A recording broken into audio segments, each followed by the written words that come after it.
Hi all, welcome back to our lecture on stress and stress rules. We've now looked at how to formulate stress rules with reference to syllables and how to employ parentheses in the construction of those rules in order to describe optional conditions where stress falls, say, closer to the edge of a word when words are shorter than what would be preferred. So in Polish, stress usually falls on the second to last syllable, but can fall on the last syllable if that's the only syllable in the word. Or, as we discussed right at the end of the previous video, a language could assign stress to the third to last syllable, but also on the second to last syllable if a word only has two syllables, or on the last syllable in a word with only a single syllable. Let's now come to considering the feature main, which we introduced a little bit ago to distinguish between primary and secondary stress.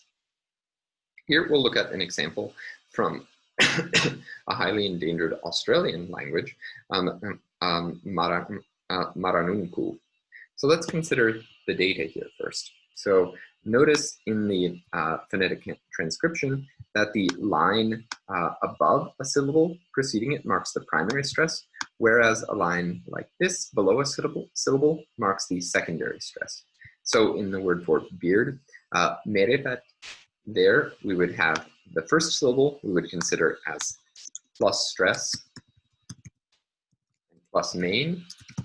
The second syllable would be considered as minus stress. And the third syllable we would consider to be plus stress, but minus main. So a secondary stress. So primary stress versus no stress versus secondary stress. And if we look at longer words, we can see, if we consider all of the data, we see that the primary stress is always on the first syllable. Then, in a word with three syllables, we find secondary stress on the third syllable. In a word with four syllables, we similarly have secondary stress on the third syllable, but no more secondary stress. But in a word with a total of 5 syllables, we find primary stress on the third and fifth syllable, and the same holds in a word with 6 syllables. Primary stress on the first syllable, secondary stress on the third and fifth syllables. So I think the pattern that we can describe for Maranunku is that it assigns primary stress to the first syllable,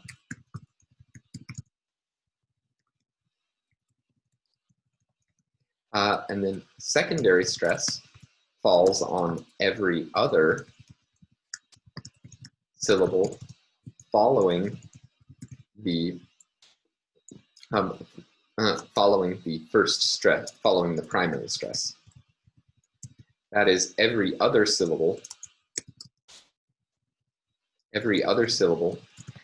receives the feature specification plus stress. So writing the rule for main stress is quite easy because we only need to reference the left edge of the word. That is the same as the rule which we said would be relevant for Finnish, for instance. At the left edge of the word, the syllable closest to the left edge of the word becomes plus stress. But now we also need a rule that places the other secondary stresses. So let's try to now write a rule that places the second stress in each word. So the second stress from the left edge in words for beard, the constellation, the Pleiades, and prawn. And we can refer to primary stress, the primary stress rule that we already wrote.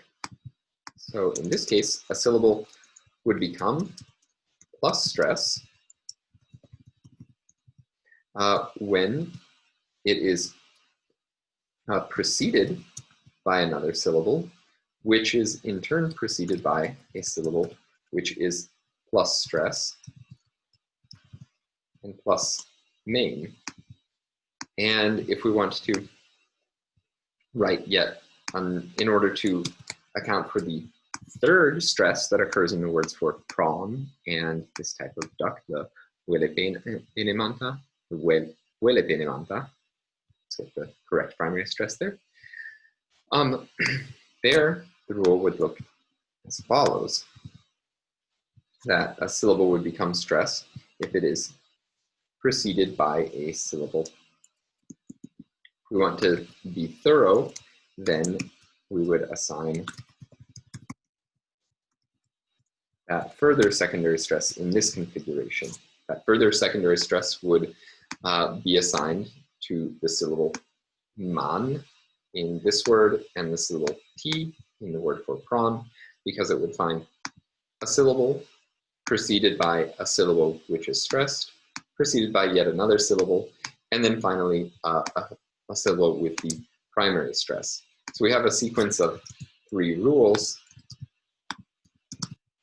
one of which will assign the primary stress. Let's actually add the feature main here. I should have added that at the beginning. And then 2 subsequent rules for assigning secondary stress, which refer to the feature main. So, however, we can sort of simplify our analysis a little bit by saying that certain stress rules can be applied iteratively. That is, they allow themselves to be applied again and again until there are no more possible inputs that can undergo the rule in the word. So if we have a rule which is marked as an iterative rule, that means that the rule tries to apply itself, and then it tries to apply itself again, and continues to try to repeat itself until nothing else changes. So in effect, we can take the second, we can take a version of the second rule here and simplify it a bit in order to state an iterative stress rule. So in our iterative stress rule, we'll still, for maraninku, we will still need the same main stress rule because we need a rule which states which syllable is going to have the primary stress. In this case, it's going to be the first syllable of the word. And then, let's call these our revised rules of maraninku stress. We'll keep the same rule for primary stress assignment.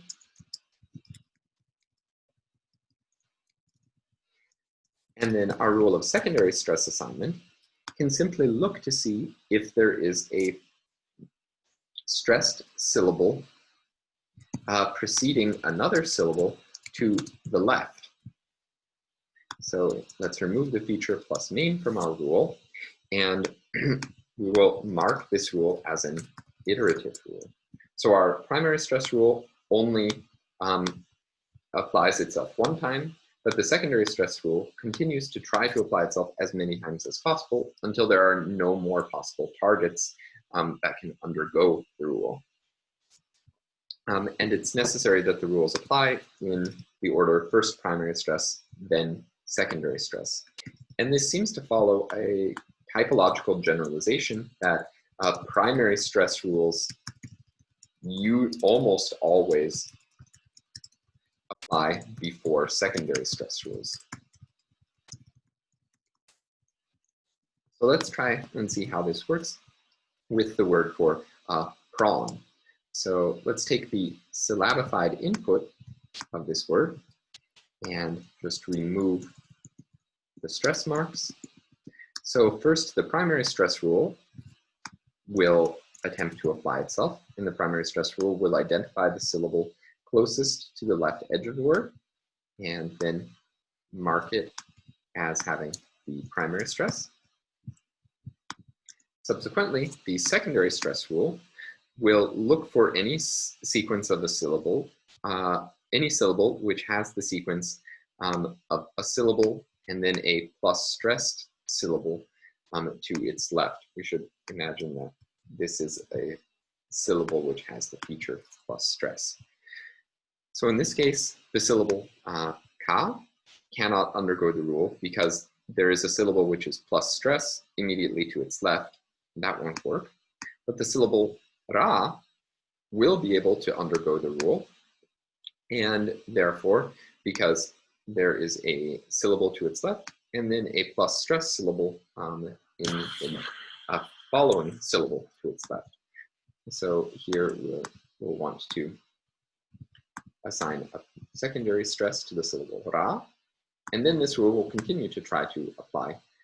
Now, neither the syllable ka nor te can become plus stress because they are directly adjacent to their right next to a syllable which is plus stress, but the syllable ti finds that it does meet these conditions. There is one syllable to its left, te, and the next syllable to its left is plus stress, so it can receive a secondary stress too, and thus we had lankaratuti. Okay, I should have actually represented this differently. We have two applications of secondary stress here. I'll show this more clearly. So on the first application of secondary stress, we have secondary stress assigned to the third syllable, and on the second application of the secondary stress rule, then secondary stress is assigned to the fifth, or in this case, final syllable of the word. Let's continue with one final example of the iterative application of stress rules before we deal with our next major topic of this lecture, syllable weight.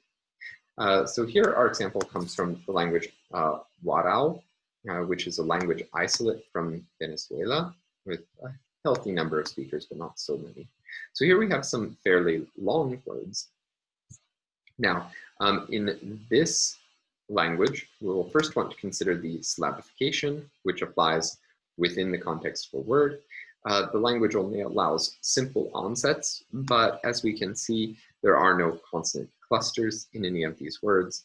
And then, for the assignment of primary stress, we can see that the primary stress rule is essentially the same as in Polish. It assigns the primary stress to the penultimate syllable, or if a syllable has only a single, if a word has only a single syllable, stress will be assigned to the final syllable. So let's consider let's carry out a derivation just with the first word here. There's our underlying representation.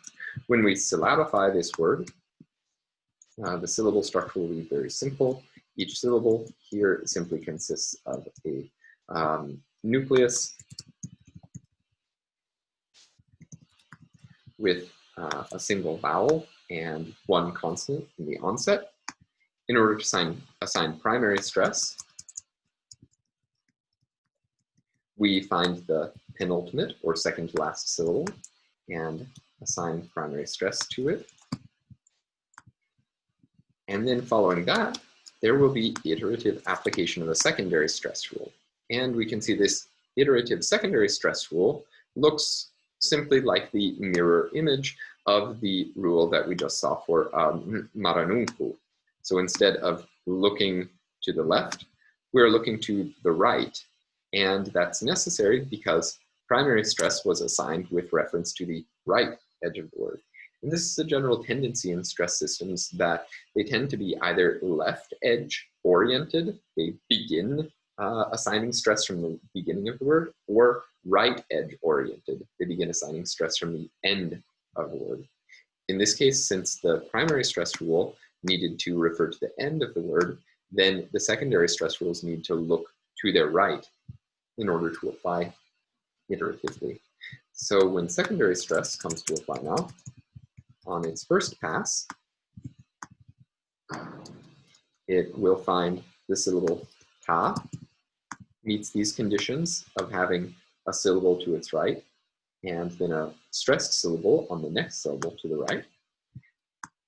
This can apply yet again, assigning secondary stress to the syllable ru, and finally a third time, assigning secondary stress to the syllable ya, thus giving us the sequence yapuru kitane hase, yapuru kitane hase. And hopefully you're hearing it clearly that there is this iterative rhythm of secondary stress on every other syllable until we reach the penultimate syllable, which has the primary stress. All right, now that we, and finally, So now that we've seen how rules can apply iteratively, let's pause once again for a bit before we come to our third topic on stress and syllable weight.